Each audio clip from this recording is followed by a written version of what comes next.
Praise the Lord. Hallelujah. ഇന്ന് നമുക്ക് കാണുവാൻ സാധിക്കും യേശു ക്രിസ്തുവിലൂടെ നമുക്ക് എങ്ങനെ രക്ഷയും സൗഖ്യവും ലഭിച്ചുവെന്ന് ഈ തിരുവചനത്തിലൂടെ. യെശയ്യാ 53:5 തിരുവചനത്തിലൂടെ വചനം നമ്മോട് പറയുന്നത് ഇങ്ങനെയാണ്: നമ്മുടെ അകൃത്യങ്ങൾക്ക് വേണ്ടി അവൻ മുറിവേൽപ്പിക്കപ്പെട്ടു, നമ്മുടെ അതിക്രമങ്ങൾക്ക് വേണ്ടി അവൻ ക്ഷതമേൽപ്പിക്കപ്പെട്ടു, അവൻ്റെ മേലുള്ള ശിക്ഷ നമുക്ക് രക്ഷ നൽകി, അവനേറ്റ മുറിവുകളാൽ നമുക്ക് സൗഖ്യം ലഭിച്ചുവെന്ന്.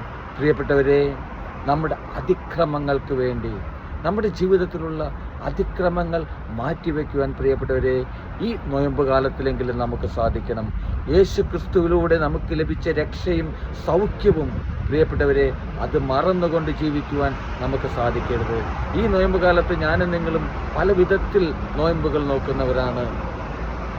ഭക്ഷണങ്ങൾ മാറ്റിവെച്ച്, ഇഷ്ടപ്പെട്ട സാധനങ്ങളെല്ലാം മാറ്റിവെച്ച്, പ്രിയപ്പെട്ടവരെ നമ്മുടെ ജീവിതത്തിൽ നമുക്ക് മാറ്റിവെക്കേണ്ട പല കാര്യങ്ങളുണ്ട്. പ്രിയപ്പെട്ടവരെ, നമ്മുടെ അധരങ്ങളെ വിശദീകരിക്കുവാൻ, മറ്റുള്ളവരെ വേദനിപ്പിക്കാതിരിക്കുവാൻ, ഇങ്ങനെയുള്ള നൊയമ്പുകൾ ഏറ്റെടുത്തുകൊണ്ട് ഒരു വിശുദ്ധ ജീവിതം നയിക്കുവാൻ നമുക്ക് സാധിക്കണം. നമ്മുടെ ജീവിതത്തിൽ അതിക്രമങ്ങൾക്ക് വേണ്ടി മുറിവേൽപ്പിക്കപ്പെട്ട ഈശോയെ വീണ്ടും നമ്മുടെ പാപങ്ങളാൽ നമ്മളിൽ കുടികൊള്ളുന്ന ജഡികമായ ചിന്തകൾ, അഹങ്കാരം, വിഭാഗീയ ചിന്തകൾ, മറ്റുള്ളവരെ കുറ്റപ്പെടുത്തുന്ന നമ്മുടെ സ്വഭാവങ്ങൾ, ഇങ്ങനെയുള്ള ഈ അതിക്രമങ്ങളെല്ലാം, ഈ അകൃത്യങ്ങളെല്ലാം ഈ കാലഘട്ടത്തിൽ പ്രിയപ്പെട്ടവരെ മാറ്റിവെക്കുവാൻ നമുക്ക് സാധിക്കട്ടെ.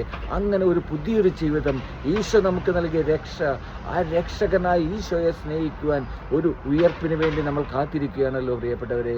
ഈ ഉയർപ്പ് കാലത്ത്, ഈ നൊയമ്പ് കാലത്ത് പ്രിയപ്പെട്ടവരെ ജീവിതത്തിൽ മാറ്റങ്ങൾ വരുത്തുവാൻ നമുക്ക് ഓരോരുത്തർക്കും സാധിക്കട്ടെ. നമുക്ക് ലഭിച്ച സൗഖ്യം, നമുക്ക് ലഭിച്ച രക്ഷ, ആ യേശുവിനെ സ്വീകരിക്കുവാൻ, ആ ഈശോയ്ക്ക് വേണ്ടി കാത്തിരിക്കുവാൻ നമ്മളെ തന്നെ നമുക്ക് ഒരുക്കുവാൻ നമ്മുടെ ഈ ജീവിതത്തിൽ സാധിക്കട്ടെ. ഹല്ലേലൂയ. ആമേൻ.